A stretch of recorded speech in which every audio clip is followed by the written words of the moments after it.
بسم الله الرحمن الرحيم. الحمد لله رب العالمين، والصلاة والسلام على سيد المرسلين نبينا محمد وعلى آله وأصحابه أجمعين، وبعد. Today, inshallah ta'ala, we're going to pick up from where we left off in regards to takhrij. Let me see if this will allow me to open up a Word document. Let me see. La ilaha illallah. Here, let me go ahead and open up a blank Word document that we'll use.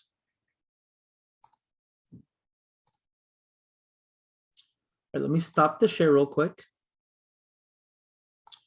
I'm going to go ahead, if Word allows me. It's not responding at the moment.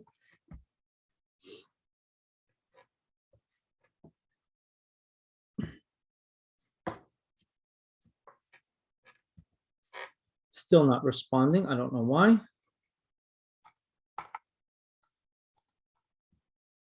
Could be because I have 10 different things open. I'm not really 100% sure. Come on. Why are you not responding? Fine, close them all. All right. Let me go ahead and open up. Here we go. Here we go. All right. Let me just open that. That open. That open. That back open. All right. I'm just adjusting now because it had to shut down. Okay. All right. Now, can I please have a blank one? Mumtaz. You go down. Let's bring this over here. Open that up. Now let me go ahead and try and share again.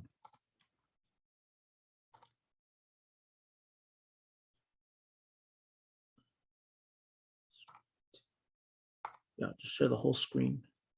So that way when I do this, you can see that as well. Mumtaz. All right. So in our last class, we did takhrij. Oh, I should have that document as well because I shared it with you. Let me open up that document. Where did it go?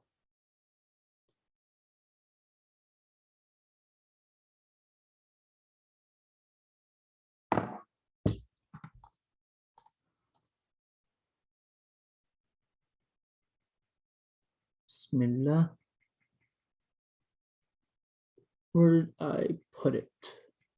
The one that we did. Okay, let me go to Telegram real quick.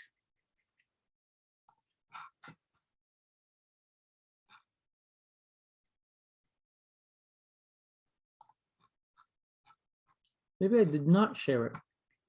Okay, labas.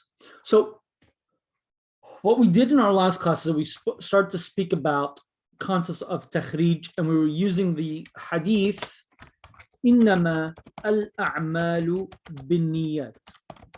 All right, you should be able to see the screen right now.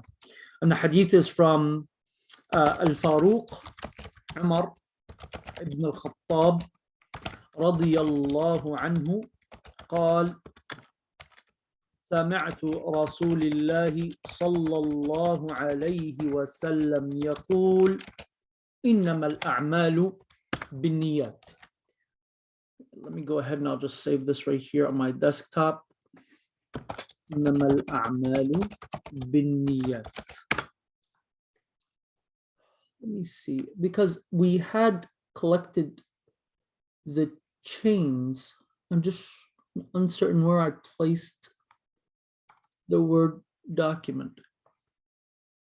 Nope, that was from another class. Oh, gee, where did I save it? Oh, maybe this one right here. Oh, yep, here's the one. Mumtaz. Okay, so what I'm going to do is I'm going to copy all of this.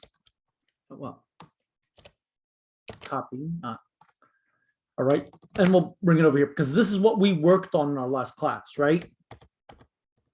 We found it in Bukhari, we found it in Muslim, right?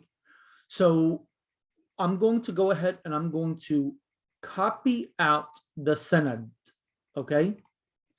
Copy, and then I'm going to come down here, draw a line, and I'm going to put the sanad one more time. And now we're going to break down the sanad. So forget about the first speaker because they're all narrating the same hadith, right? So we have Yahya ibn Habib ibn Arabi, who narrates from Hamad, who narrates from also Al-Harith, qira'atan alayhi wa ana asma'. That means someone else was reading to him and he heard. An Ibn al-Qasim, who said that Malik told me. See this letter Ha? That means tahweel. That means here's another chain as well. Okay. That Sulaiman ibn Mansur told me, that Abdullah ibn al-Mubarak told him, وَاللَّفْظُ لَهُ, meaning the wording here is the exact wording that Abdullah ibn Mubarak gave. From Yahya ibn Sa'id, from Muhammad ibn Ibrahim, from Alqama ibn Waqqas, from Umar ibn al-Khattab.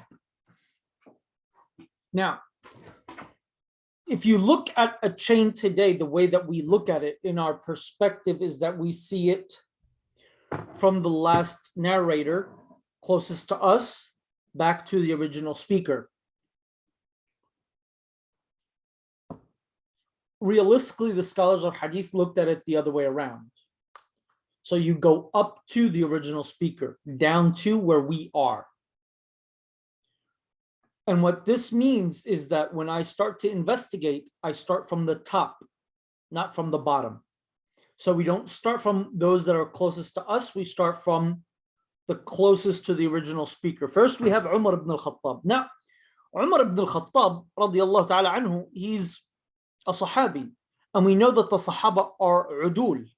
But we still want to go to his biography. Now, where would we go? One of the most frequent used texts to get to the basic biography of the individual will be Taqrib al-Tahdhib.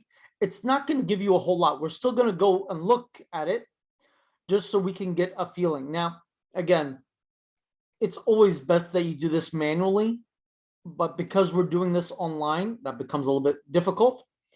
Now, if you look right here, Taqrib al-Tahdhib is an abridgment of another book called Tahdhib al-Tahdhib. Tahdhib al-Tahdhib is an abridgment of another book called Tahdhib al-Kamal. Tahdhib al-Kamal is an abridgment of another book called Al-Kamal. While these books are focusing mainly on the 6 books of hadith, they do have additional sources. For example, you see right here in the introduction, Ibn Hajar tells us that he's also mentioning those who were mentioned in the Mu'allaqat of Bukhari. Those are the statements that Bukhari states in his Sahih without actually giving you a full chain. He also mentions the narrators that are in Bukhari's Al-Adab al-Mufrad or in Khalq Af'al al-Ibad and so on. If you go on, you'll see in Muslim, but those are mentioned in the introduction of Muslim alone. He mentions them as well. Abu Dawud's Marasil, Abu Dawud's Fada al-Ansar, Abu Dawud al-Nasikh wal-Mansukh, Abu Dawud al-Qadr, Abu Dawud al-Fard, Abu Dawud al-Masail, and Abu Dawud's narration of Musnad Malik, At-Tirmidhi and Tirmidhi's Shama'il, An-Nasa'i and An-Nasa'i's Musnad Ali and his Musnad of Imam Malik, and Amal Yawm wal Layla and the Khasa'is of Ali ibn Abi Talib radiyallahu ta'ala anhu, Ibn Majah and the tafsir of Ibn Majah, and so on. When they say Ayn, they mean everyone, all of the above of the 6 books. When they say 4, they mean Abu Dawud, At-Tirmidhi, An-Nasai, and Ibn Majah. Okay. Now, if you look off to the right, you'll see the index of the book. The index, as you can see, is alphabetical.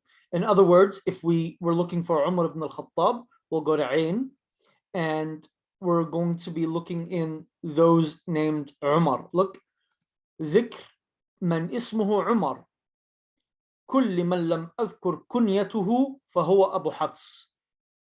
Arabs usually use kunyas as standard for certain names. Umar is Abu Hafs, Ali is Abu Hassan, and so on. So I said, anyway, I don't mention their kunya, it's because their name is, or their kunya is Abu Hafs. So we're looking for Umar ibn al-Khattab. You'd really take out the alif and lam, so you're looking for Umar, and then the following name should start with the letter Kha. At the end of the page here says Umar ibn Habib. So we should see that right. Look, here we have Umar ibn al-Khattab ibn Zakaria al-Rasibi. Maqbul min al-Tasi'a. That's not who we're looking for, because Maqbul you'll never find next to the name of a Sahabi, because a Sahabi is more than Maqbul. Also, he says from the 9th generation. A Sahabi cannot be from the 9th generation. All right. Generations start with the Sahaba. Umar is one of the elder of the Sahaba. It would make no sense in the world that he would be from Tasa. That cannot be who we're looking for. Umar ibn al-Khattab ibn Nufayl. This is who we are looking for. Now, again, one might say, well, I don't need all of this information. We already know Umar ibn al-Khattab, right? That's true. This is correct.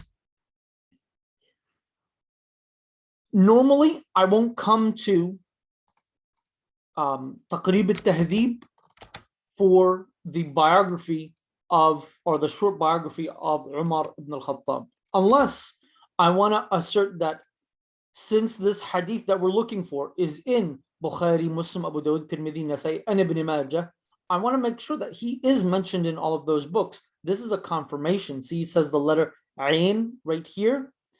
That's a confirmation that Umar's ahadith are mentioned here. Where I really want to go, or what I want to start with, would be Tahdhib at-Tahdhib. Okay. Now, it is an abridgment, but it might be suffice. So here's Tahdhib at-Tahdhib, also by Ibn Hajar. Same exact concept. So I'm going to, here's Ain, and I'm going to look for those who are named Umar. Man ismuhu Umar. Now, it's going to be a lot more than the other one because there's a lot more details here. So I can actually start backwards, which would make things a little bit easier. Let's scroll a little bit more. Now, of course, we could just hit the search bar, but it's not the same. When you're doing it by hand, or even if you're just scrolling through the pages like this, you're going to run across a lot of benefits. I'd prefer that you do it this way than any other way. Well, Umar Abdul Rahman, Umar Abdullah. Okay, we're getting closer.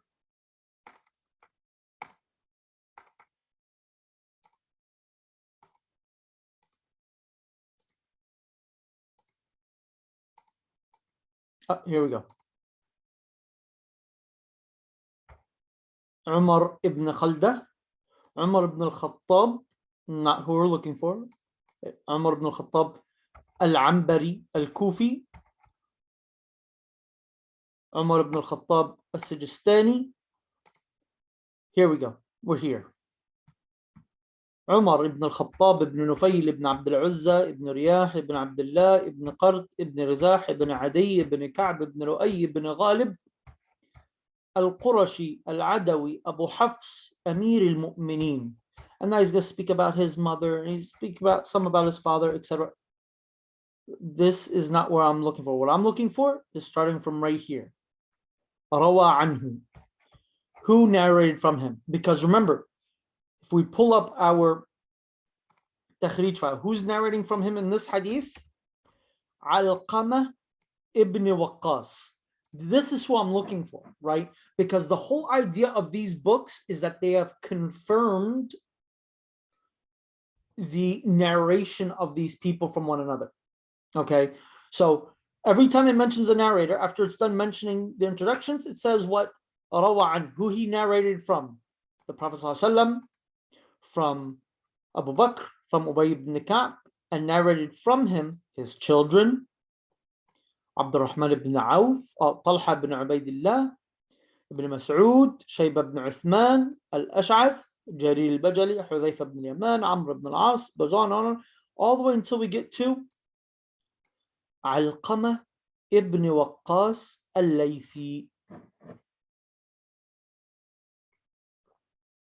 So now I have a verification that Alqamah did narrate from Amr ibn al-As. But is that enough? It's not enough. I need a few things. Okay, first, let's start with the death of Umar ibn al-Khattab. He died on Wednesday, the 4th of Dhul Hijjah. Some argued, no, it was the 3rd. Year 23. Okay, and he was 63. So we're going to take that. We're going to come back here. Okay, and we're just going to add that right here. All right. So he died year 23. We can go right here and say 23. Now, why is this important? Because right now we're going to go to Alqamah ibn Waqqas's biography. So it's still in the letter Ain. We just have to find Ain Lam. Okay, Alqamah. So we're going to go here. We have Al-Ala, Al-Alaj, and then Ayyaj. I think we should be able to go backwards this way. There's Alaq, Ala.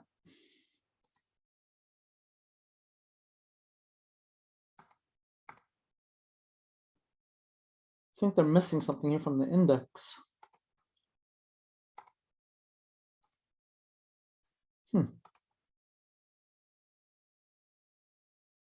Okay, well, for time purposes, I'll just go ahead and do this.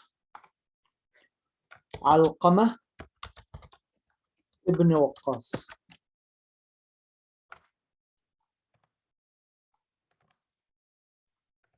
Where's the? There's his grandson, Muhammad ibn Amr ibn Alqamah. See, there's so much benefits when you're actually, there's his son right there. There we go. Alqamah ibn Waqqas ibn Muhsan ibn Kaldah ibn Abdi Alayl ibn Thurayf ibn Atura ibn Amir ibn Malik ibn Layth ibn Bakr ibn Abd Manat ibn Kanana al-Laythi al-Atwari al-Madani. Rawa an Umar. Okay, he narrated from Umar. So we have this first confirmation, right? All right, so we can go right here and add in this, right? And say, Rawa an Umar. We have that now verified twice in both people's biographies. But let's go and check something. Let's see, when did he die? وكتبت في الوفد الذين وفدوا على الرسول صلى الله عليه وسلم. So he said, I wrote things along with the party that came to the Prophet sallallahu alaihi wasallam. Ibn Hajar says the chain to that is good, and it is evident that this would make him a Sahabi. This needs to be double checked and reviewed. It's not an issue in our current narration, right? If we're uncertain if a person is a Sahabi or not, because he's not narrating from the Prophet, right? He's narrating from Umar. So it's just something that we would need to think about in later on. Like, okay, well, if we run into a hadith where he's narrating from the Prophet directly, this might be a red flag or a cause for us to try and see what is what impact does this have. He says, وَقَدْ ذَكَرُ ابْنُ حِبَّانَ فِي ثِقَةِ التَّابِعِينَ. Ibn Hibban labeled him as part of the tabi'in. وَذَكَرَ وَفَاتِهِ كما قال ابن سعد. Okay, but you're not giving me his date, the date of death or date of birth, if that matter. Now, this, oh, well, look at this. He says, ذكره مسلم في طبقة الذين ولدوا في حياة النبي صلى الله عليه وسلم. So Imam Muslim said that he was born during the lifetime of the Prophet صلى الله عليه وسلم. He says, and Ibn Abdul Barr said the same exact thing in Al-Isti'ab. He says, and Abu Nu'aym al-Asbahani said he's from the Sahaba. And Ibn Mandah mentioned him as part of the Sahaba. He died in Medina, but we're not getting actual dates. Why do we want actual dates? To confirm that he met with Umar, to see if at least there's some sort of possibility. So this would mean, let's go ahead to Tahdhib al-Kamal. Okay, let's see, maybe it'll be mentioned elsewhere.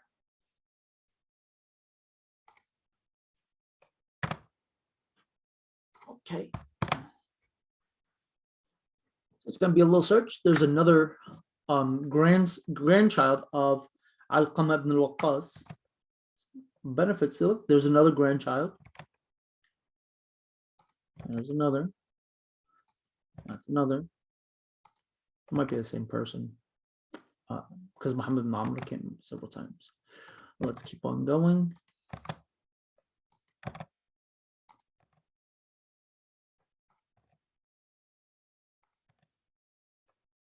This is going to take all day if we go this way. Come on. We're in Sheen. Let's just click Ain and see if it takes us there. That's the sun. Here we go. So we have him. We have another confirmation, clearly stated and reviewed right here, that he narrated from Umar. Okay. Let's see if we, okay, he died during the Khilafah of Abd al-Malik ibn Marwan. Okay. Look there at the footnote. Bashar Awad said that Ibn Hajar said it is wrong for those who claim that he was a Sahabi, but that's not what we just read. That's not what we just read. Let's double check. Maybe we overlooked something. So we're in Taqrib, right? No, let's go to Alqamah. What do you mean here? What? Just, how's that possible? What do you mean it's not? Okay, fine. We'll do it manually. It's telling me that there's no Alqamah in the book. Here's Ain Lam. Alqamah ibn Waq. Oh, he does mention this. This is okay, so this is interesting. Oh, so what we read in Tahdhib al-Tahdhib, Ibn Hajar didn't mention this. But in Taqrib, look, Ibn Hajar, he changed his assessment. Tamam. So that's definitely something to note. So let's go ahead and add that into our notes here. And let's just say that Ibn Hajar قال أخطأ من عده من الصحابة. Right? Ibn Hajar قال في التقريب لا التهذيب. He didn't say that in التهذيب, right? So this means that Ibn Hajar's assessment actually changed from one book to the next. All right, now let's get back to Tahdhib al-Kamal. And let's see right here. So he says he died during the Khilafah of Abd al-Malik ibn Marwan. Abd al-Malik ibn Marwan, he was in power between 65 and 85 approximately. So let's go ahead and document that in our page here.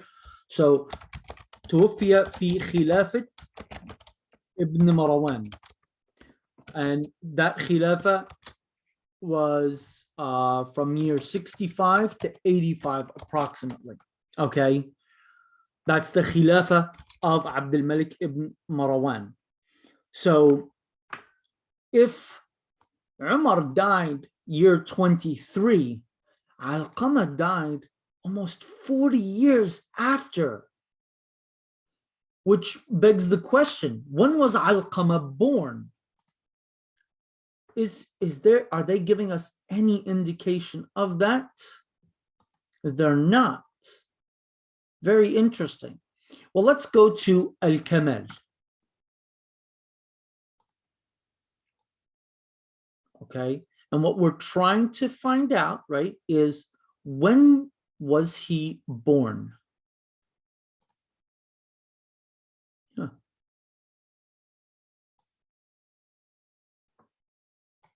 Okay, I don't know why it's not in its spot there.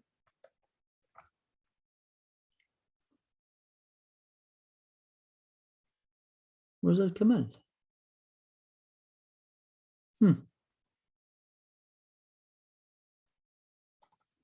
Najib, let's do this.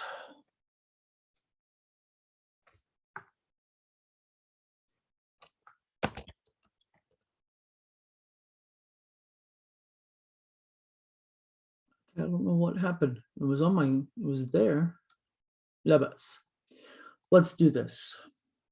So they have this really interesting feature here called tarjama. And if we do Alqamah ibn Waqqas,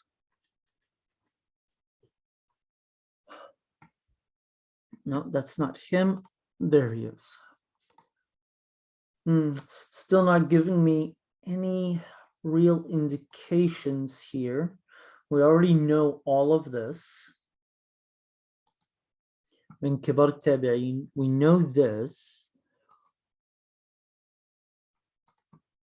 Now, I know some of them are saying that he was alive or he was born during the lifetime of the Prophet sallallahu alaihi wasallam, but we're not seeing when or how old he was when he died or when he was born. Again, it has already been verified. Let's see, look, this one is just repeating and saying what? This is Jama' al-Tahsil by al-Ala'i. He's just saying that he was born during the lifetime of the Prophet sallallahu alaihi wasallam.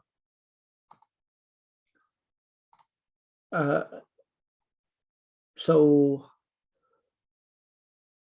if he lived or died during the Khilafah of Abdul Malik ibn Marwan, then you're still looking at 60, 70 years old is when he died. Okay. Now let's see if we can find out any other information. And that's vague too, because Abdul Malik ibn Marwan was in leadership for almost 20 years. So can we get more information? No. This is Ma'rifat al-Sahaba by Abu Nu'aym. We already know that Abu Nu'aym mentions him as being that okay. Let's keep on going. No. Okay, he was born during the lifetime of the Prophet, according to Al-Waqidi, which is a red flag of its own because Al-Waqidi has a lot of issues. He died during the Khilafah of Abdul Malik. Okay, well, we know all of this. It's still not answering the questions we might have. Again, it's already been verified, but we want to see it as well to the best of our ability, of course. I mean, everyone is confirming that he narrated from Umar. We simply are looking for his birth date if we could find it.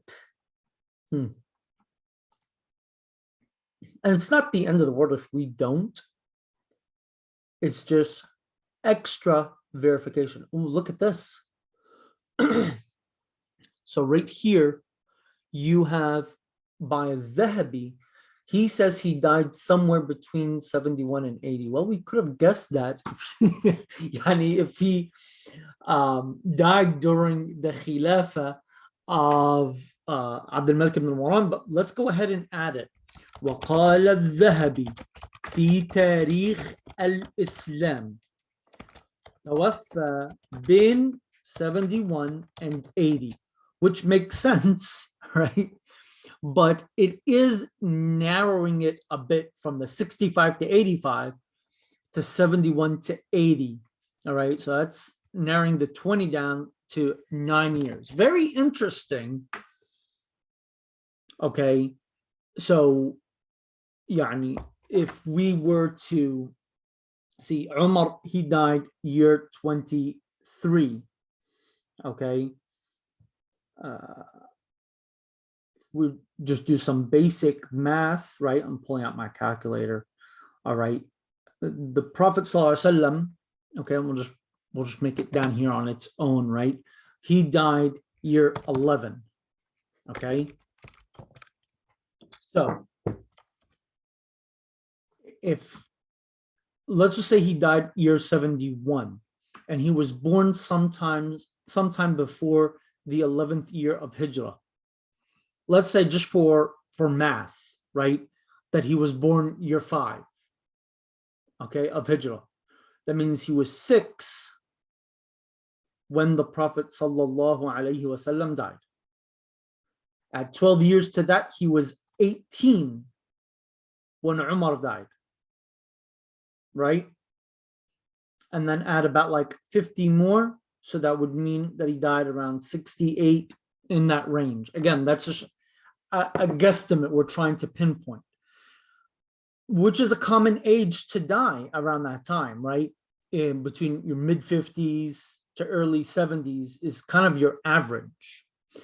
Let's see if we can get any additional information. Here's Ikmal. This is by Al-Bajari Al-Hanafi. He added in more info. Okay, he died during the Khalifa Abdul Malik. Okay, وبعضهم في السن أصغر من بعض. Okay, no, he's still not mentioning actual dates. No, that's it. Okay. Well, we were already in there. We already read that from Tahdhib al-Kamal. Who do we have? Oh, yeah, this is Ibn Sa'd. Let's see, does he mention anything? No, that was pretty much that was a one-liner. Okay, let's keep on going. We have Al-Isaba fi Tamyiz al-Sahaba. Well, we already know about yani some considered him as part of the Sahaba because of when he was born. Okay. He says, شهدت الخندق مع النبي صلى الله عليه وسلم. Okay. So when was al-Khunduq, عام al-Khunduq? Allahumma salli ala Sayyidina Muhammad. It was around 627, which translates into the 5th year Shawwal of the 5th year of Hijrah. Okay, so what we'll go ahead and add right here, يقال أنه قال شهدت الخندق. Okay, غزوة الخندق. Okay, that was what. وهذه الغزوة, when was this غزوة? سنة 5 من الهجرة. Okay, that was year 5. Could he have meant that he was born there, so he was a witness to that event? It's possible. It's possible.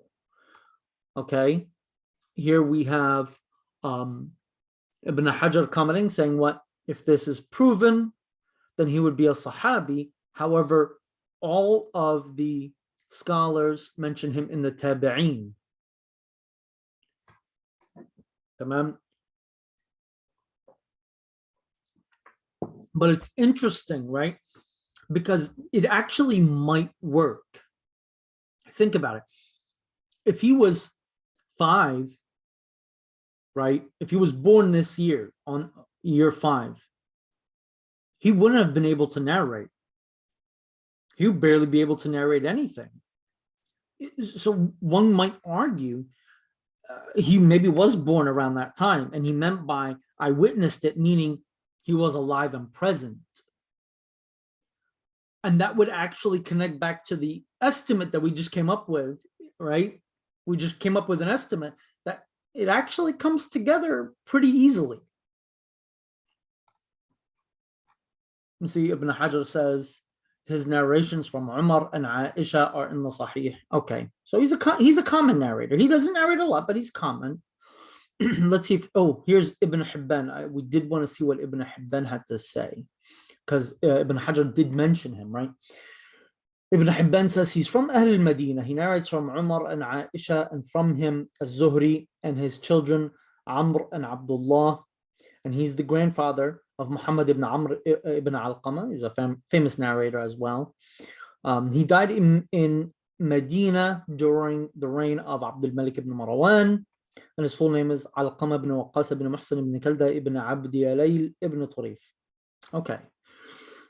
To get exact numbers, I don't think it's going to happen. We've went through it all. Look, Al-Ajli says he's a Madani, he's a Tabi'i. So could he be Mukhadram? No, they won't consider him Mukhadram. شهدت الخندق وكنت في الوفد الذي قدم على سيدنا رسول الله صلى الله عليه وسلم. This right here, I mean, there are so many parties that came to the Prophet sallallahu alaihi wasallam. So which party is he referring to? We would have to dig deeper and look beyond that. But up until this point, we could say with decent certainty that there is valid narration between Alqamah, right, and Umar ibn al-Khattab radiyallahu anhuma. Okay, make that green. So every time we shade it green, that means we have connected the two. Tamam? All right. Next, we have Muhammad ibn Ibrahim. If we look in the chain, he's simply mentioned as Muhammad ibn Ibrahim. So now we have to pinpoint. Now, this gets kind of tough. Why? Let me show you. If we go to, let's go to Taqrib al-Tahdhib, which will be a little bit easier to on the eyes when you're looking at it. And we're going to go to Muhammad. Okay, so those are everyone that's named Muhammad. Look at the Muhammad ibn Ibrahim.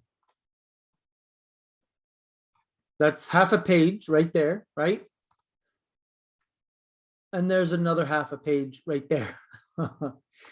But the cool thing about At-Taqrib is the codes that he uses. All right. And we're going to see some of these codes. And after we finish the text of Al-Bayqunyyah, we're actually going to read through the introduction of At-Taqrib. But as for right now, we're just going to look at these codes and try to dissect them slowly. So let's pick the first one. Here's Muhammad ibn Ibrahim ibn al-Harith ibn Khalid at-Taymi. Okay, up until there, this is great. This person, his name is Abu Abdullah al-Madani, which is good. Where did Alqamah die? In Medina, right? This might be our guy. There's a possibility. This person is thiqa. Lahu afrad. He has unique narrations. Okay. That's very interesting. What do you mean by unique? Only he narrates it? Something to think about. He's from the 4th generation. The 4th generation. What does this mean? What are these generations? The concept of generations is a system that Ibn Hajar put together to try and make it easier for you to pinpoint the narrators from one another. And the generations are very, very similar to grandfather, son, grandchild, great-grandchild, great-grandfather, and so on. All right. So if you have someone who is from the first generation and the next person in it is from the 10th generation, then red flags everywhere, right? That doesn't make sense. You're talking about 10 generations, or we said what, second to 10th, 8 generations in between them. I mean, that's not even possible. Okay, that's not possible. So from the 4th generation, well, if Umar is from the first, Alqama possibly from the highest levels of the tabi'een, which depending on how he placed him, and we can go back to in Taqrib Tahdib and look and see, he's either going to be in the 2nd or 3rd generation. Okay, this person is in the 4th. Well, that makes sense, because if Alqama is in the 2nd, right, then this would be like Muhammad ibn Ibrahim narrating from his grandfather, the 4th generation narrating from the 2nd generation. That makes sense. Before we move forward here, let's go to Ilam. Here's Alqama ibn Waqqas, right? ثقة ثبت من الثانية. You see that? That's the 2nd generation. Let's go back to Muhammad ibn Ibrahim, the one that we were just looking at. Look at this. From the 4th generation. That makes sense. This person is from Medina. Okay, here, and I'll do it for you this way. Again, there's easier ways to do this, but when you're doing it by hand, right, these are just going to be possibilities that we're going over. When you're doing it by hand, this is all you have. So he's right here, and I also forgot to write this in the Alqama, Mata fi al-Madinah. Okay, so this man, he's Madani, and Alqama is Madani. Great.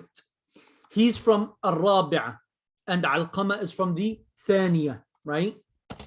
In Al-Thaniya. I want you to get used to this method of following these tabaqat, because it'll make life so much easier. مات سنة 20 على الصحيح. He died year 20. Now you might say to yourself, wait a minute, how can it be 20 but be from the 4th generation? If it's after the 4th generation, then he means 120. Okay, that's what he means. And you'll see once we read the introduction. He's mentioned in all 6 books of hadith. Okay, mumtaz. But hold on for a minute. You see, because Alqama might have died between year 71 and year 80. If we were to push it to 80, that's still 40 years in between these two. Is it possible? Sure, but we're going to need to do some more extra confirmation. And remember, the more confirmation that you do, the more accurate your takhrij is. So if we go to Muhammad, here's harf al-mim. Oh, I'm sorry. Here's harf al-mim. Mim al-ba. There you go. Al-alif al-aba. Muhammad ibn Aban. Not who we're looking for. Nope. Oh, here we go.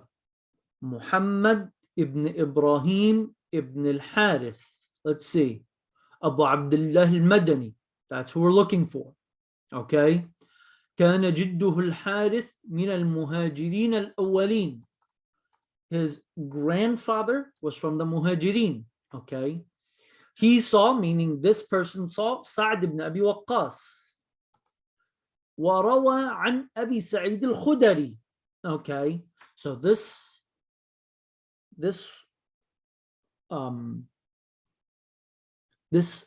narrator, he must be a lot older or a lot sooner than we assume.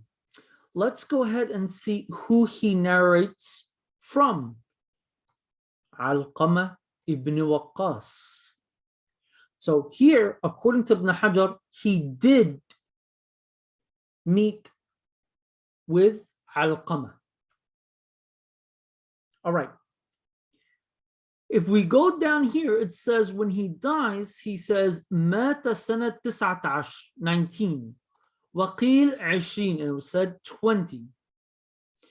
وفي سنة 20 أرخه غير واحد. Most of those who wrote on these topics, they put him in year 20. And some said that he died year 21. Tamam. Of course, as I said earlier, that means after 100, because he's from the fourth tabaqa. From the fourth tabaqa.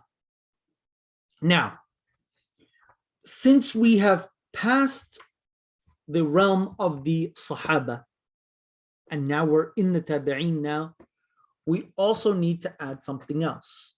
And that is, what did the scholars say about his narrations?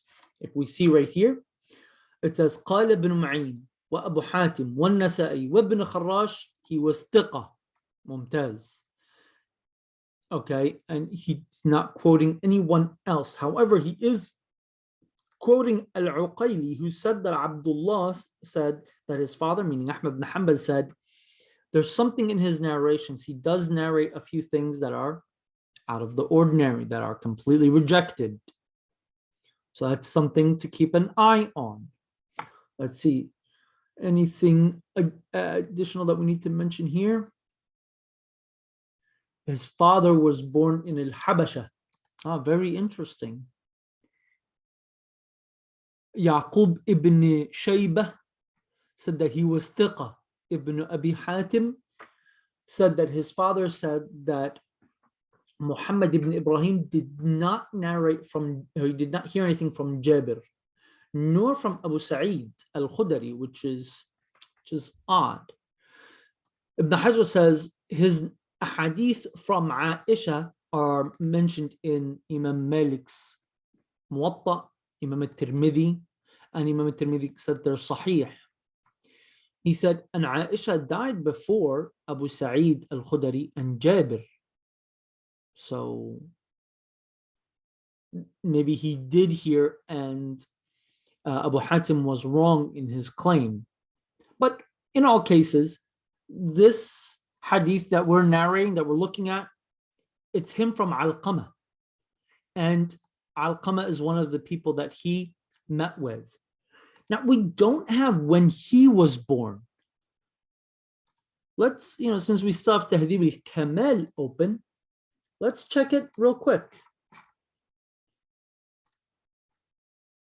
Back when I first started studying the science of hadith, doing takhrij of one hadith used to take me 2 weeks. Now with computers, it takes us an hour. Alqamah ibn Waqqas al-Laythi, see, he does narrate from him, but let's see if we can get when he was born. Muhammad ibn Sa'd put him in the third tabaqa, which is not really going to affect us that much, but it makes more sense if he's put into, well, actually, the third, if you think about it, makes more sense. If Alqamah is in the second generation, which he's narrating from Umar, and Umar being part of the first generation, right? And Muhammad ibn Ibrahim possibly met several of the Sahaba, narrated from them. Third might make sense. I think Ibn Hajar went with the fourth because the century ended. And you'll see why once we read the introduction to that, inshallah ta'ala. So all of these scholars, he said he was authentic. His grandfather was from the Muhajirin, from the earlier generations. He died 120. Okay. Not really seeing anything in regards to when he was born.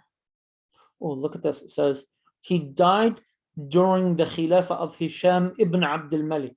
Subhanallah, how they're connecting this. So Alqamah died during the Khilafah of Abdul Malik, and Muhammad Ibrahim died during the Khilafah of his successor, Hisham ibn Abdul Malik. Subhanallah.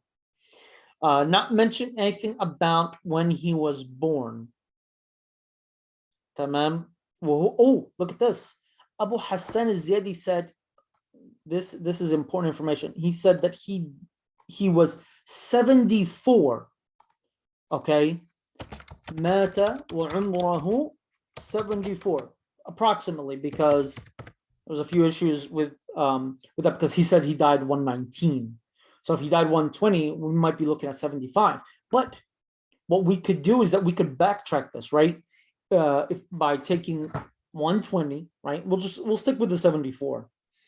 Let me pull up my calculator. So 120 minus 74, that would be يعني he would ولد حوالي year 46 هجريا, right?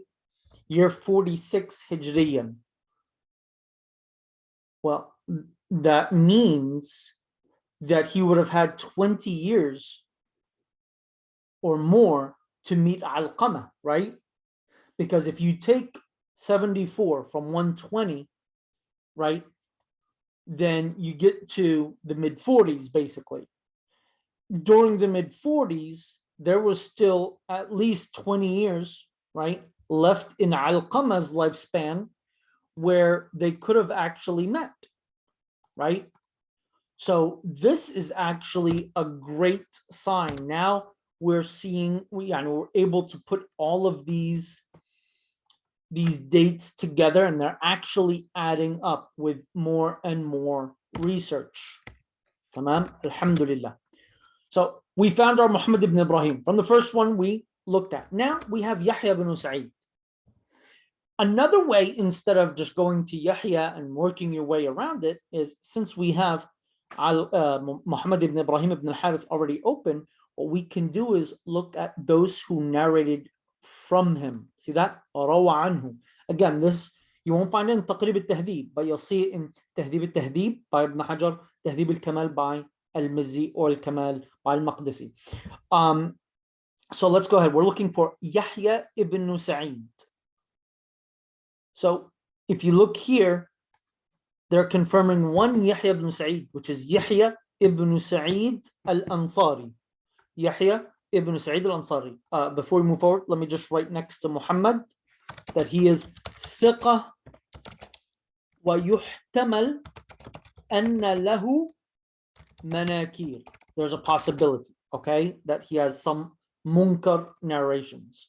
Okay, actually, as a matter of fact, let's just go back to Taqrib al-Tahdhib and see. Look, Ibn Hajar simply calls him ثقة, and instead of manakir, he says له أفراد.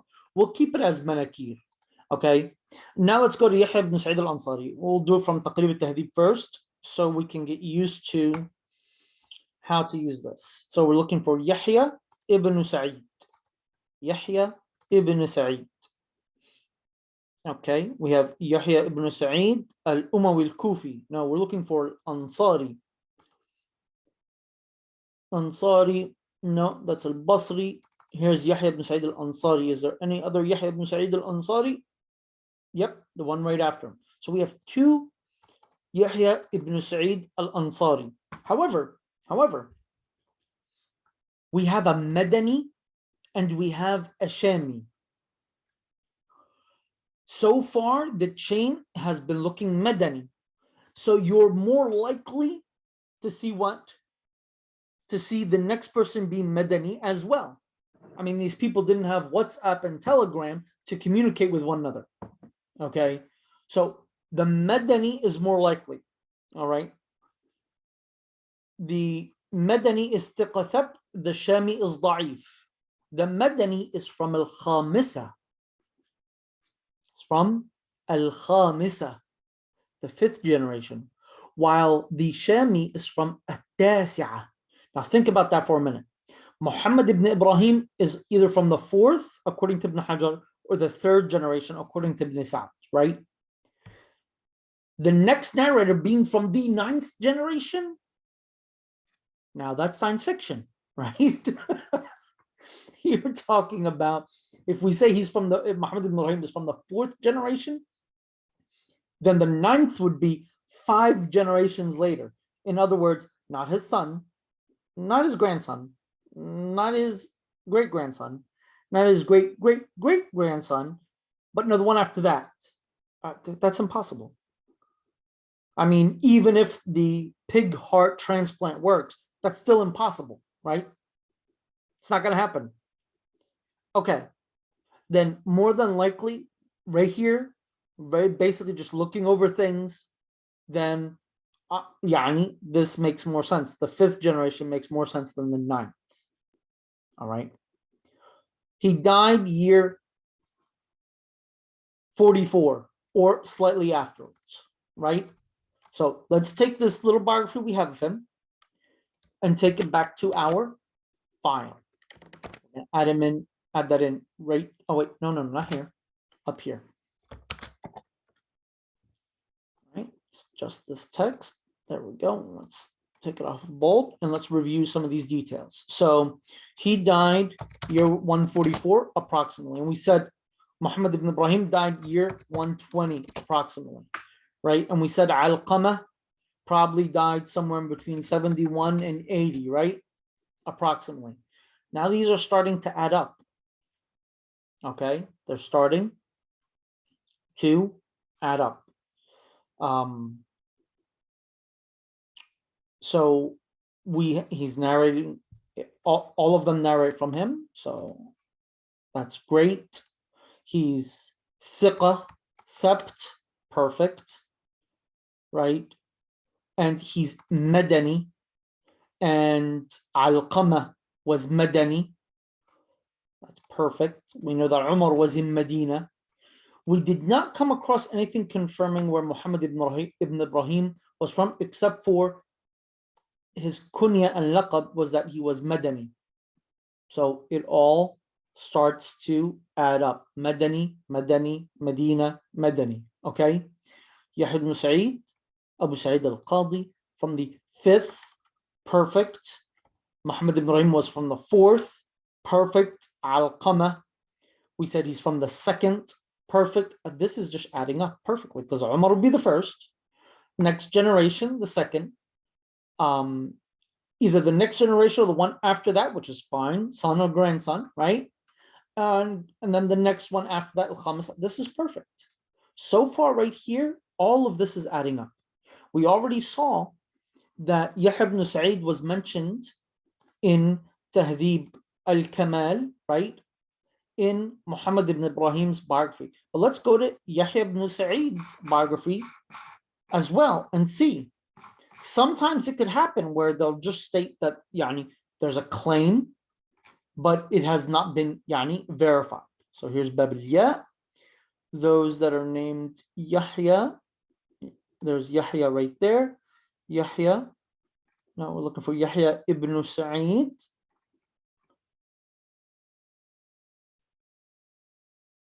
Yahya ibn Sa'id al-Kufi.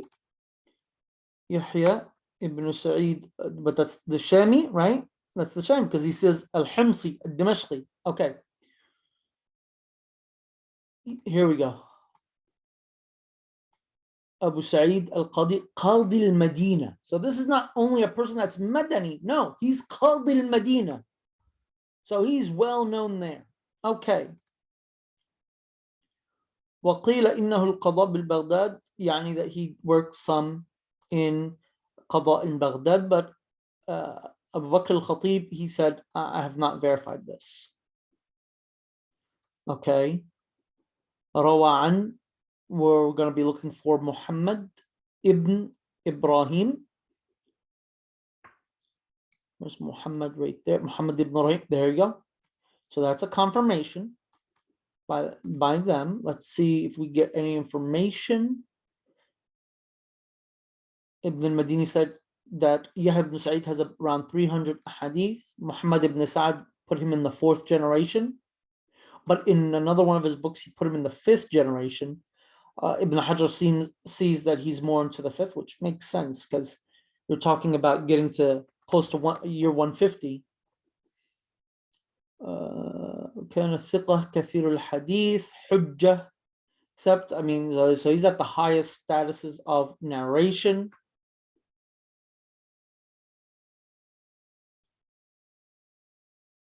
They asked him, who did you meet of the Sahaba and the Tabi'een, and what did they think about the four Khulafa? He said, I met many of the Sahaba and the Tabi'een, and they all said Abu Bakr, Umar, and praised them They differed a little bit on Ali and Uthman. As we know, you'll see in some biographies when you're studying through the biographies of different narrators, they'll say Fulan, he was Alawi, or Fulan was Uthmani. Not in any negative way. They would just, it's just the order of how they ordered the four, right? They'll say Abu Bakr, Umar, Ali, Uthman, or Uthman, Ali. The majority say Uthman, Ali, right? But some will be a little bit more enforcing when it comes to mentioning Uthman first, and therefore be called Uthmani. And some would mention Ali first, and then they'd be called what? Fihi tashayyu'. And there's no real tashayyu'. It's just that the way that they presented the four first khulafa. It's not the end of the world. Okay. No additional information that we need to add here. He was considered from the stronger, earlier generations of the Tabi'een. And I think that's pretty much it. I don't think we're going to get any other information for now. So here we're going to stop for today. And what we have here is so far between Umar radiallahu ta'ala anhu, Alqamah, Muhammad ibn Rahim, Yahya ibn Sa'id. These people are thiqat. These people did indeed meet one another. They were all in Medina. They all fit into their correct generations, and they are all well known. In our next class, we'll continue back with our text, inshallah ta'ala. If another takhrij session is something that anyone wants to go over, we can definitely do that, inshallah ta'ala. هذا وأقول قولي هذا واستغفر الله تعالى لي ولكم فاستغفروه إنه هو الغفور الرحيم والسلام عليكم ورحمة الله وبركاته.